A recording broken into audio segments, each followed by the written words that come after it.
Baik, bismillah. Assalamualaikum warahmatullahi wabarakatuh.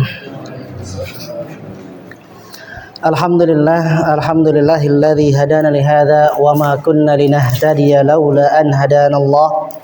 Laqad ja'at rusulu rabbina bil haqq wa nudu an tilkumul jannatu uristumuha bima kuntum ta'malun.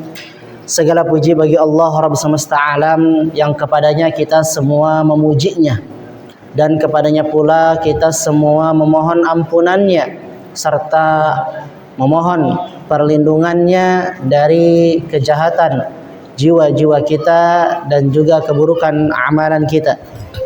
Salawat dan salam semoga senantiasa terlimpah kepada Nabi kita Nabi Muhammad sallallahu alaihi wasallam, kepada keluarganya, para sahabatnya serta umatnya hingga hari kiamat kelak. Bapak Ibu sekalian yang semoga dimuliakan oleh Allah Tabaraka wa Ta'ala, insyaallah pada malam hari ini ya, kita akan melanjutkan pembahasan tafsir Al-Qur'an yang sebelumnya kita telah libur panjang ya, yaitu selama bulan Ramadan. Dan saat ini kita akan melanjutkan kembali pembahasan tafsir Al-Quran ini sebagai bekal bagi kita semua di dalam mengarungi kehidupan dunia ini. Dan saat ini kita telah sampai pada Quran surat Al-Humazah ya, dapat dilihat kitab tafsirnya Quran surat Al-Humazah.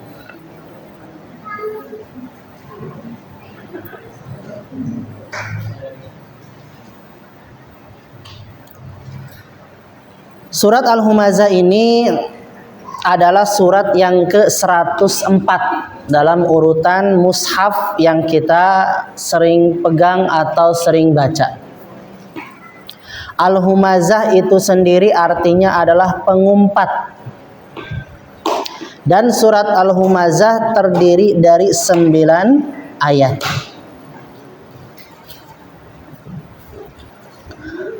Surat Al-Humazah juga merupakan surat Makkiyah, yaitu surat yang diturunkan sebelum Rasulullah Sallallahu Alaihi Wasallam melaksanakan hijrah ke kota Madinah. Dan surat Al-Humazah diterangkan dalam kitab tafsir yang dipegang oleh kita semua. Di sana ada tujuan pokok surat atau intisari pembahasan dari surat Al-Humazah.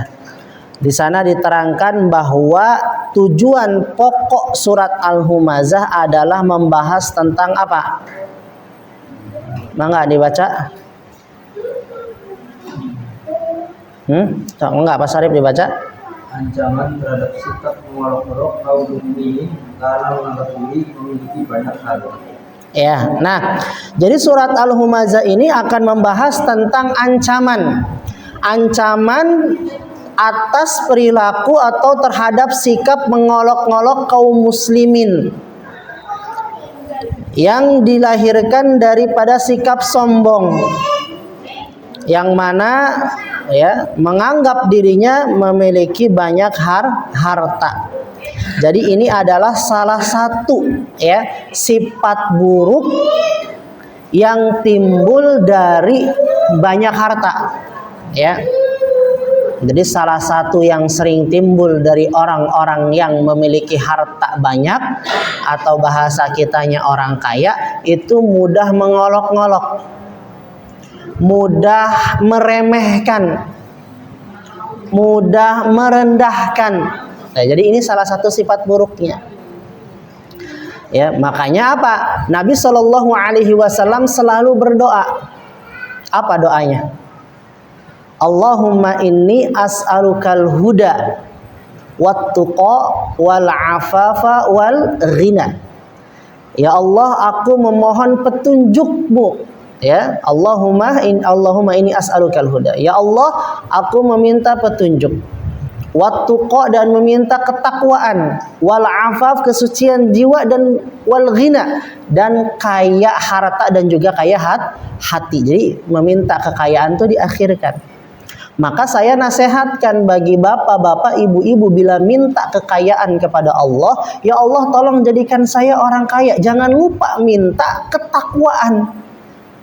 Karena ketakwaan inilah yang nantinya akan apa? Menjaga kita agar tidak meremehkan orang lain. Ketakwaan inilah yang nantinya akan menjaga kita atau memanage dan mengatur keuangan kita. Karena betapa banyak orang yang Allah berikan kekayaan, ya, namun dia tidak meminta ketakwaan kepada Allah sehingga mudah satu meremehkan orang lain, merendahkan orang lain, ya, dan dia bersikap apa? Sombong. Dan selain itu juga apa? Dia mudah menghambur-hamburkan uang. Sebab apa? Sebab karena dia tidak meminta ketakwaan kepada Allah. Dan surat Al-Humazah ini akan menggambarkan tentang orang yang tertipu oleh harta. Ya, jadi jangan lupa, ya. Ustaz, kalau misalkan doanya yang tadi nggak hafal, minta doa pengen kaya sama takwa aja boleh. Karena Allah Maha mengerti. Kapan doanya? Bisa sebelum salam. Jadi ada tempat di mana ya itu mustajab. Bukan hanya di antara dua iqomat, tapi ketika tasyahud akhir. Ya, ketika kita sudah tahiyat, ya, kemudian membaca syahadat, kemudian meminta perlindungan kepada Allah dari 4 perkara. Nah, di sana banyak-banyak apa namanya? Ya, berdoa kepada Allah. Jangan diem. Ya, apa saja doa di sana. Ya. Boleh contoh doanya, Allahumma kfini bihalalika an haramik. Ya Allah, ya, cukupkan aku dengan hal-hal yang halal saja. Cukupkan aku dengan harta yang halal, ya. Wa aghnini bi fadlika amma siwak, dan cukupkan aku hanya bergantung kepadamu, ya, tidak kepada selainmu. Sehingga apa? Termasuk, ya, ini juga adalah doa agar hutang-hutang kita diselesaikan, gitu. Ya, karena zaman sekarang ini, ya, berhutang yang halal itu susah, ya. Justru malah berhutang dengan cara yang diharamkan itu sangatlah mudah, gitu. Jadi sehingga tidak sedikit manusia yang terlena akhirnya. Nah, maka di dalam surat Al-Humazah ini peringatan bagi kita, ya. Dan manusia emang karakternya kan seperti itu, benar nggak? Manusia itu dikasih kelebihan sedikit langsung merendahkan yang lain. Allah kasihkan kesempurnaan kepada kita, giliran ada orang yang maaf disabilitas, ya kan, kita mandangnya seperti pandangan orang yang jijik, memandang seperti orang mandang yang kurang suka dan lain sebagainya, ya. Atau bersikap meremehkan, gitu. Makanya, ya, dulu juga waktu di santri kan biasanya yang mondok itu orang-orangnya sehat semua, kan. Ketika ada orang yang disabilitas kemudian dia mondok, maka menjadi sebuah pemandangan yang aneh di mata orang-orang yang sehat, kan, gitu. Nah, karena jalannya gimana, tapi dengan seiringnya waktu, ya kan, karena sudah hidup bersama mereka apa sebagainya bersama dia, gitu, akhirnya menjadi hal biasa dan mulailah hati itu menerima, kan, gitu. Dan kadang ya tadi, gitu, kadang kita ini harus dilatih dulu hati kita untuk banyak bergaul dengan mereka agar tidak mudah ya, mencela mereka. Atau misalkan kita di sini kulitnya sawo matang, giliran ada yang hitam kulitnya diledeknya, kan, gitu biasanya. Oh, antum mah kulitnya hidung, kan, gitu, dan lain sebagainya. Itu kan termasuk daripada apa? Ya tadi, ya, kesombongan atau sifat angkuh yang muncul dari diri kita ketika kita merasa lebih dari orang, gitu. Makanya dalam surat Al-Alaq nanti kita akan mendapati kalla innal insana layatgho, sungguh yang namanya manusia itu pasti berbuat melampaui batas. Maksudnya bersikap sombong, bersikap angkuh, gitu. Kapan? Ar-ra'ahu stagna, kata Allah. Tak kala dia melihat dirinya ini merasa cukup, dirinya ini merasa sempurna, dirinya ini merasa memiliki kelebihan. Ini udah Allah ceritakan, gitu loh. Udah Allah sampaikan. Maka juz 30 ini apabila kita pelajari ayat demi ayat, kita tadaburi, seharusnya, ya, ini bisa merubah karakter buruk kita secara perlahan. Makanya tafsir surat Al-Jud 30 ini sangat menarik untuk kita bahas. Baik, kita lanjutkan Bapak Ibu sekalian. Nah, apabila kita renungi, maka di dalam surat ya atau di dalam Al-Qur'an, di dalam mushaf yang sering kita baca, saya tanya, ada berapa surat yang diawali dengan kata wailun? Saya tanya, ada berapa surat yang diawali dengan kata wailun? Dari dari Al-Fatihah sampai Anas, ada berapa? Ya, kalau yang sering baca Quran pasti tahu. Hah? Gimana Pak Sarip? Ada 2. Yang lain ada mau menambahkan? Ada 3 Pak Maman? Ya. Surat yang diawali dengan kata wailun itu hanya ada 2. Ya, yang diawali ya, ingat yang diawali. Kalau yang di tengah banyak ya, wailul lil mukadzibin dan lain sebagainya. Ini yang di awal. Yang di awal itu hanya 2, yaitu surat Al-Humazah dan surat Al-Mutaffifin. Coba Bapak Ibu perhatikan, surat Al-Humazah dengan surat Al-Mutaffifin itu ada kaitan enggak? Ya. Karena diawali dengan ancaman.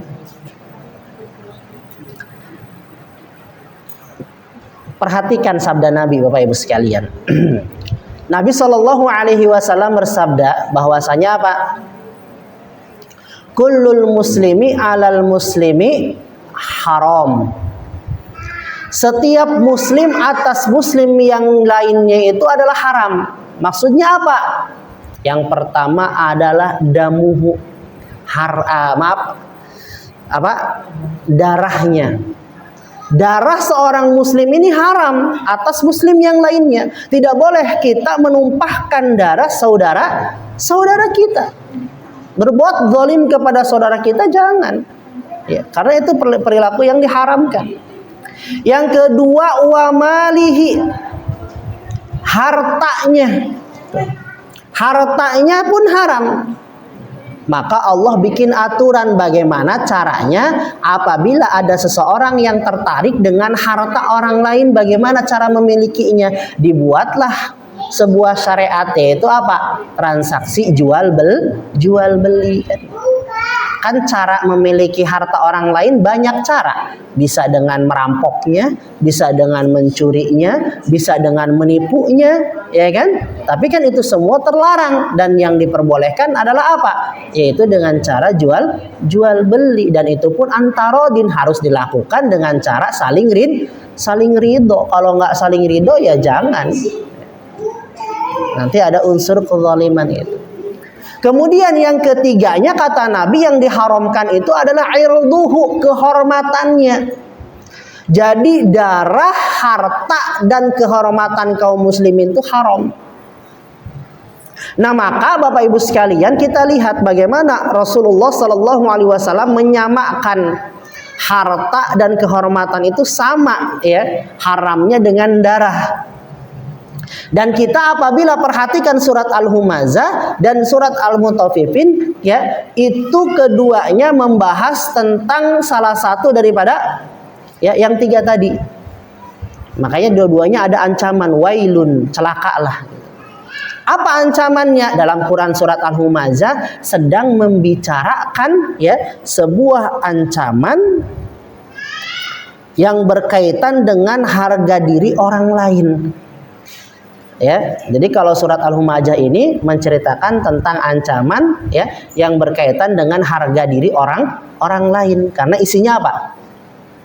Celaan kan, ya, umpatan, bulian gitu dalam surat Al-Humazah itu, meremehkan orang lain itu nggak boleh. Kalau kita seorang muslim sejati, maka tidak boleh kita meremehkan orang lain, tidak boleh kita merendahkan orang lain. Karena sebab kelebihan yang kita miliki. Motornya bagus, ya, sikapnya jadi arogan. Kan jangan seperti itu. Ya Pak Maman, jangan mentang-mentang Pak Maman punya motor Harley, jadi arogan di jalan kan? Jangan mentang-mentang ya Pak Anang punya mobilnya Pajero, jadi arogan di jalan, tot gitu kan, ya, kasih jalan lain sebagainya. Jangan, itu kan terbukti, kita terlihat ya. Setiap orang yang punya mobil bagus, gaya berkendaranya beda kan gitu. Tapi coba kalau ya misalkan Mas Tony punya motor buat ke sawah, santai nggak Mas? Santai kan gitu. Beda dengan orang yang mungkin motornya bagus dan sebagainya ya. Nah, sedangkan surat Al-Mutaffifin itu membicarakan tentang apa? Yang berkaitan dengan harta orang lain gitu.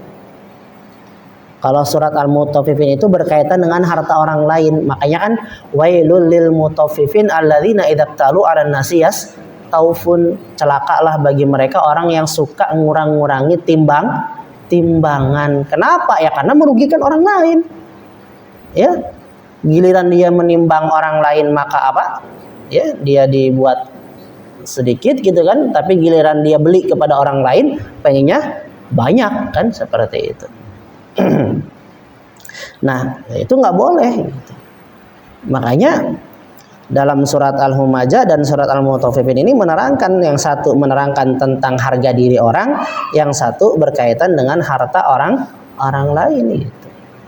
Emang transaksinya jual beli disyariatkan sama Allah, tapi ada apa? Ada perbuatan tercela di sana, yaitu diantaranya adalah mengurangi timbangan. Maka bagi bapak-bapak, ibu-ibu yang dia berjualan, ya, memiliki usaha jualan, ya, transparan saja, itu lebih baik dan lebih berkah nanti hartanya. Ustaz, saya nggak jualan, saya hanya sebagai karyawan, ya, jadi karyawan yang baik gitu, ya. Apalagi selama sholat diizinkan, ya, waktu sholat dipersilahkan, ya kita nikmati saja. Kemudian kita lanjutkan Bapak Ibu sekalian. Nah, maka pada ayat yang pertama ini Allah Tabaraka wa Ta'ala berfirman, wailul likulli humazatil lumazah. Apa sih arti wailul likulli humazatil lumazah? Silahkan dibaca Pak Syarif tafsirnya. Wailul siapa dan siksa yang pedih bagi orang yang banyak menggunjing manusia dan mencela mereka. Wailun, celaka dan siksa yang pedih. Bagi siapa? Bagi mereka orang-orang yang menggunjing manusia dan mencela mereka. Kalau dalam tafsir Imam Al-Qurtubi diterangkan bahwa yang namanya wailun itu mengandung 3 makna. Ya. Jadi kata wailun itu mengandung 3 makna. Bukan hanya celaka. Tapi apa kata Imam Qurtubi dalam tafsirnya? Beliau mengatakan arti wailun yang pertama itu adalah al-khizyu, yaitu kehinaan.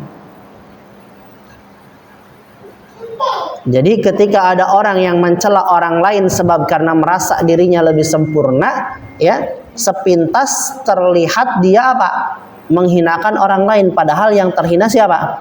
Dirinya sendiri. Itu yang pertama makna daripada wailun.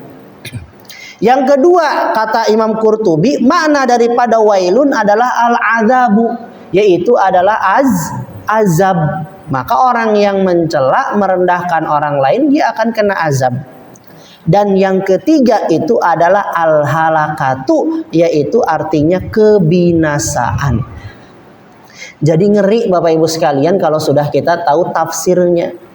Awal mungkin kita hanya sebatas membaca surat Al-Humajah, wailul likulli humazatil lumazah, sudah biasa saja. Baca Al-Humajah ya dibaca setiap sholat, mencela manusia pun masih lanjut kan.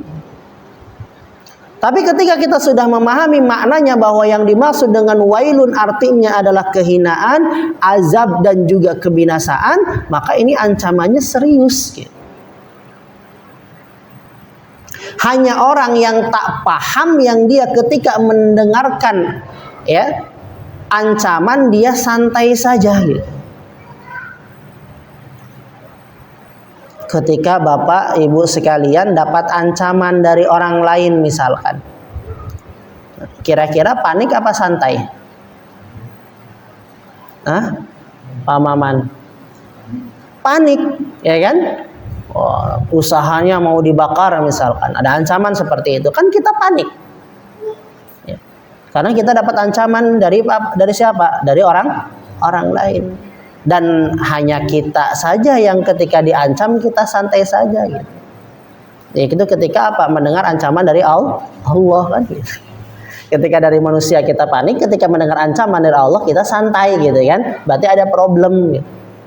Ada masalah. Di mana letak masalahnya? Ya satu, karena kita nggak berilmu, nggak ngerti, tidak tahu tafsirnya. Satu itu yang pertama, yang keduanya lemah iman kan. Makanya Bapak Ibu sekalian, surat Al-Humazah ini setelah kita membahas tafsirnya, ya sudah saatnya gitu bagi kita untuk meninggalkan hal-hal yang tidak perlu, meninggalkan hal-hal yang merugikan kita nanti di akhirat. Jadi mulai saat ini stop untuk apa? Ya, menggunjing, stop untuk merendahkan orang lain ya.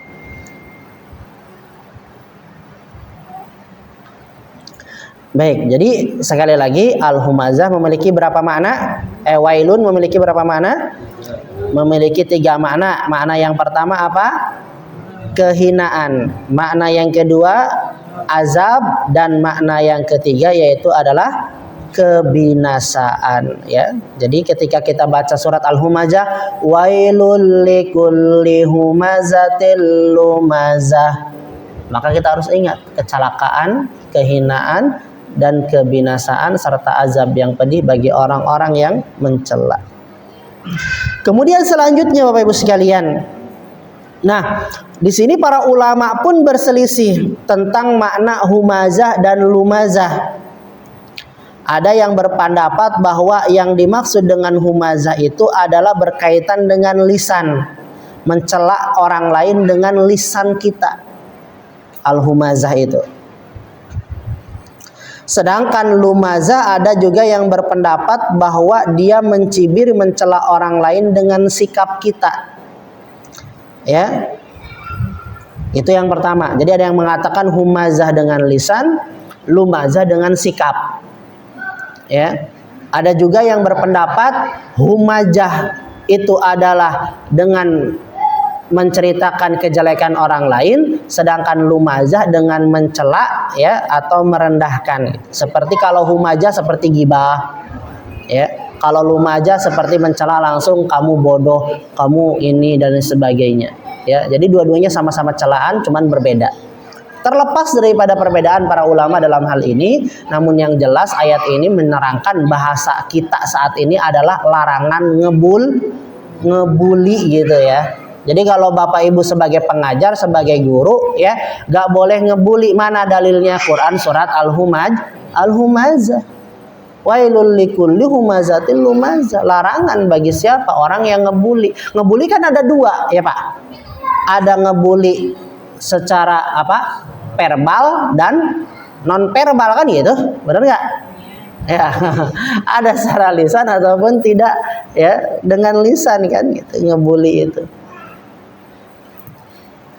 Nah, maka oleh karena itu apa? Ya, maka oleh karena itu mari kita sama-sama ya mengambil pelajaran daripada ayat pertama surat Al-Humazah ini untuk bersikap adil kepada setiap orang, menjaga kehormatan orang lain ya, dengan cara tidak membicarakannya, tidak gibah, dan juga dengan cara apa?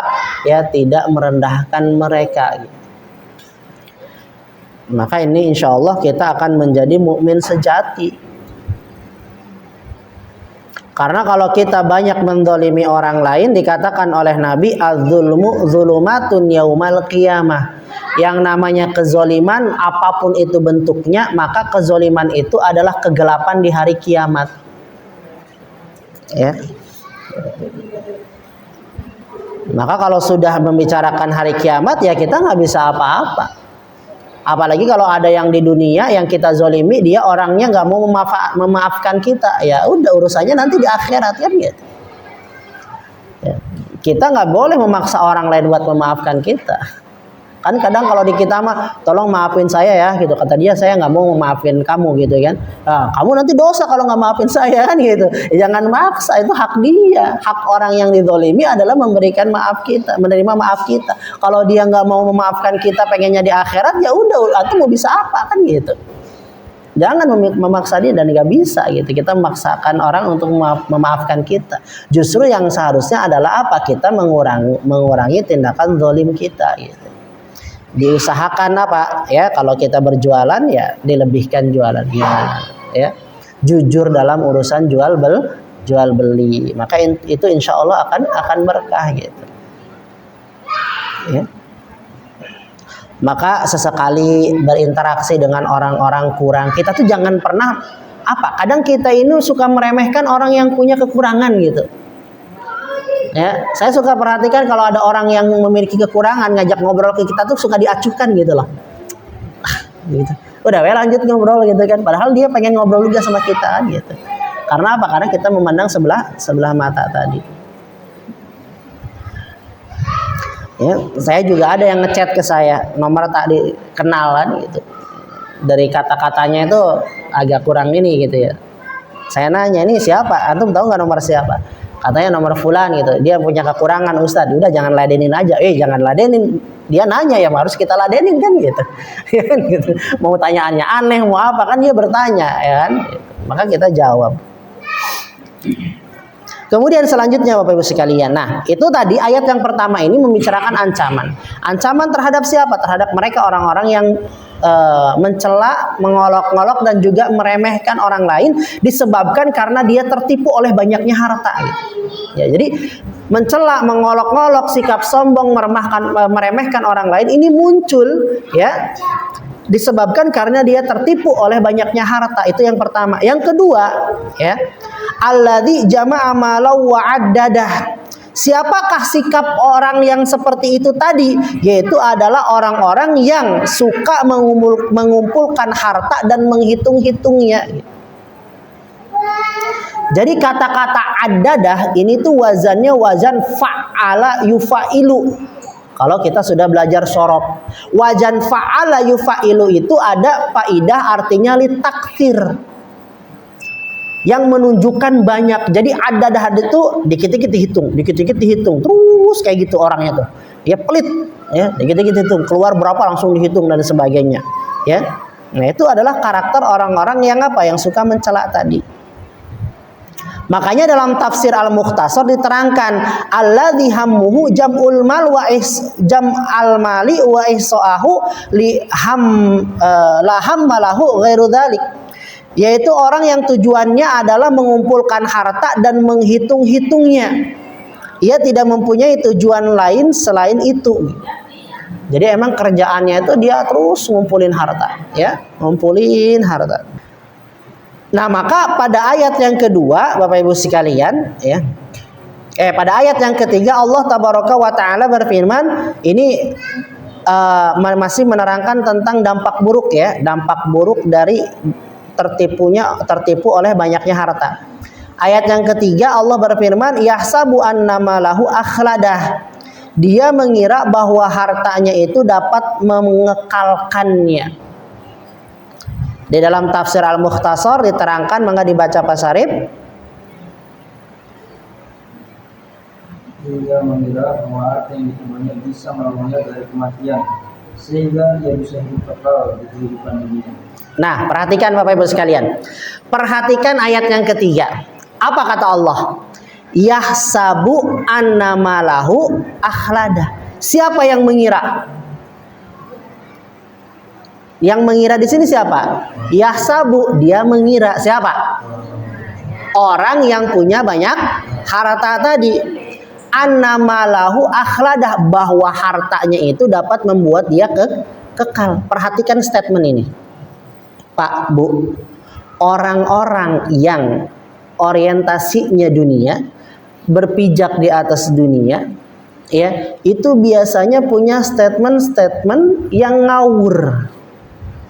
Berbeda dengan orang yang dia berdiri tegak di atas pemahaman Al-Quran, pemahaman sunnah Nabi Sallallahu Alaihi Wasallam, maka orangnya akan mustaqim, lurus, sikapnya pun benar, karena dia dibangun di atas apa?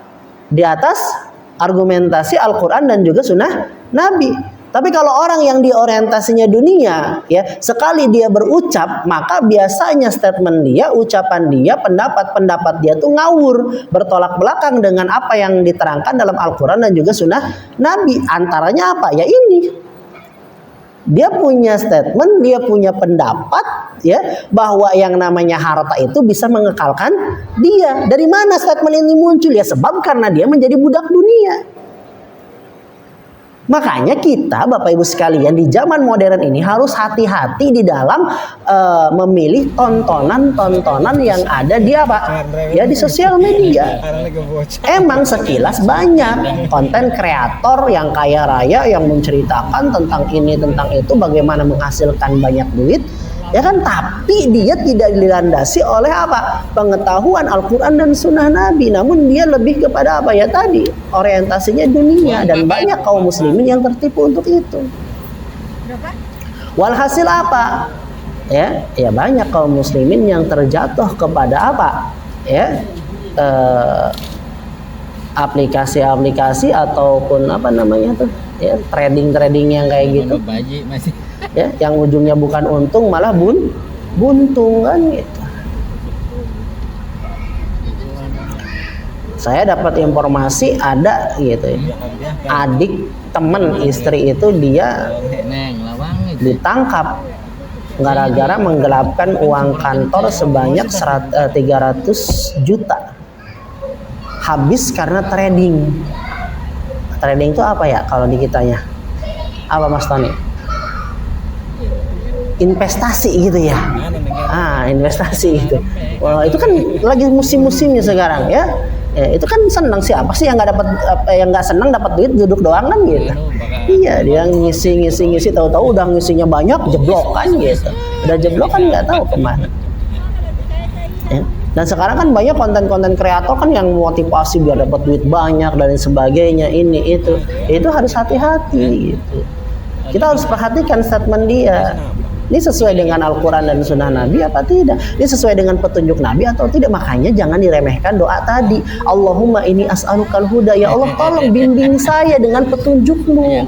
Bimbing saya dalam urusan apa? Urusan mencari uang agar saya dapat apa? Dapat penghasilan yang halal. Kita butuh kepada petunjuk Nabi dalam urusan dunia ini. Kita butuh kepada petunjuk Allah agar membimbing kita dalam mengarungi kehidupan ini, ya. Makanya penting untuk apa? Untuk belajar, karena ilmu itu akan menjaga kita. Sedangkan harta itu kita yang menjaga. Ali bin Abi Thalib pernah ditanya, ya, tentang perbedaan harta dengan ilmu. Dikatakan al ilmu yahrusuka, ilmu itu yang akan menjagamu, sedangkan harta wa anta tahrusul mal, dan engkau yang akan menjaga harta gitu. Nah, maka kita jangan sama dengan orang-orang kafir. Kenapa? Karena kalau orang-orang kafir dalam Quran surat Muhammad ayat 12 diterangkan walladzina kafaru yatamatta'una wa ya'kuluna kama ta'kulul an'am wan naru maswal lahum.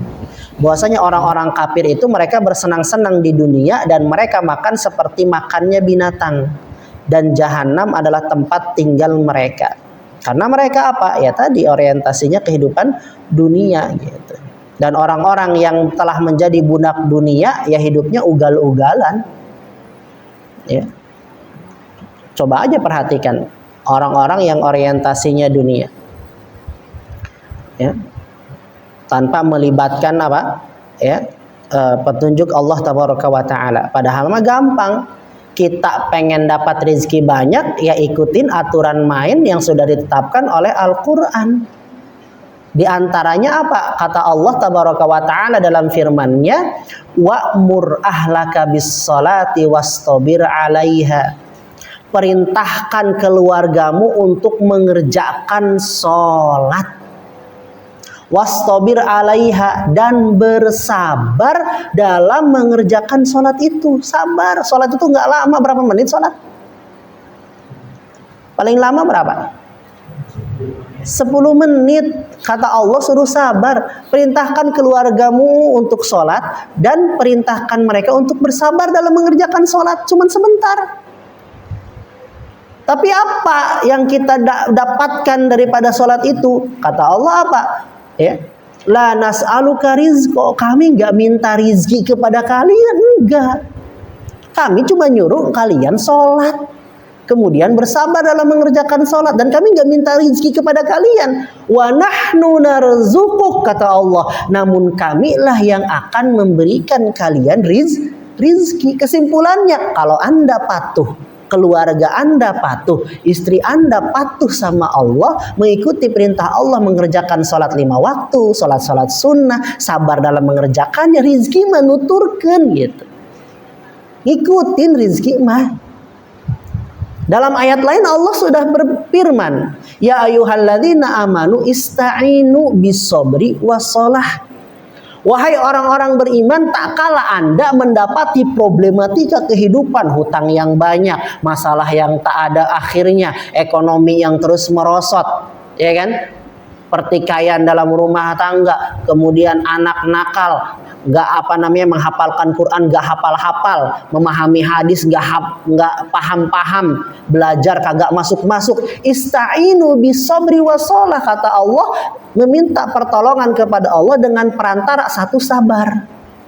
Yang keduanya apa? Sholat. Jadi sholat itu bukan hanya rangkaian ibadah takbir sampai salam, tapi dia juga menjadi sebuah solusi bagi semua problematika yang kita hadapi di dunia ini, gitu loh. Makanya ujungnya apa? Innallaha ma'as sabirin. Allah bersama orang-orang yang sabar. Maka ketika Bapak Ibu memiliki problematika rumah tangga, sholat. Bapak Ibu memiliki problematika ekonomi merosot, sholat. Bapak Ibu memiliki problematika ya usahanya tidak lancar, madet dan lain sebagainya, ya sholat. Namun zaman sekarang banyak orang-orang yang mengeluh kepada kami, mengeluh kepada Ustadz, ekonomi saya gini, Ustadz saya tuh susah banget gini. Tapi ketika ditanya antum sholatnya rajin apa tidak, anak jangankan sholat wajib gitu kan, sholat sunnah apalagi ya. Mereka justru malah tidak melaksanakan sholat. Yang mereka lakukan apa? Ya kadang malah meminta kepada siapa? Ya, meminta kepada sesuatu yang tidak dapat memberikan manfaat apa-apa kan gitu. Pak, ikutin aja aturan main yang sudah ada dalam Al-Quran. Makanya minta petunjuk. Allahumma inni as'alukal huda, ya Allah kami minta petunjuk. Ya, Allahumma inni as'alukal huda wattuqa, minta ketakwaan. Ya. Maka jujur saya pun kemarin waktu ke Mekah saya minta semua pun saya berdoa. Ya termasuk kekayaan saya minta kekayaan. Ya. Cuman apa? Saya selalu mengikatkan Allahumma ij'alni rajulan ghaniyan taqiyyan. Ya Allah jadikanlah aku orang yang kaya raya, taqiyya dan juga takwa. Karena saya khawatir dengan banyaknya nanti Allah limpahkan saya harta yang banyak, saya nggak bisa mengelola harta tersebut. Saya nggak bisa memanajemen harta tersebut. Maka butuh ketakwaan yang nanti akan apa? Menjaga, yang memanage, yang mengelola harta yang kita miliki biar tidak menghamburkan uang, biar tidak mudah mengeluarkan uang tanpa dibutuhkan dan sebagainya, atau membeli hal-hal yang tidak bermanfaat gitu. Dan contoh diantara menghamburkan uang apa? Ya menjadi kolektor gitu ya, menjadi kolektor barang antik misalkan, itu kan nggak boleh karena dia termasuk menghamburkan uang kan gitu. Misalkan ya di sini ada Pak Abdullah gitu kan, kolektor batu akik ya. Ya, kasihkan ke orang buat apa di koleksi itu maksudnya ya, bagikan sama orang-orang nih yang nggak punya batu akik kan gitu. Mas Maman kolektor apa? Pulsa, itu mah usahanya, jangan dibagikan ya. Dan lain sebagainya ya. Udah ada nih. Udah qomat bahkan ya. Baik ya, kita cukupkan sampai di sini. Mudah-mudahan sedikit tapi mengena gitu loh ya kepada hati kita, sehingga kita semakin semangat untuk merubah diri kita menjadi lebih baik. Mudah-mudahan kita dapat melanjutkan pada pertemuan yang berikutnya ayat-ayat setelahnya. Baik, kita cukupkan. Assalamualaikum warahmatullahi wabarakatuh. Mangga adzan.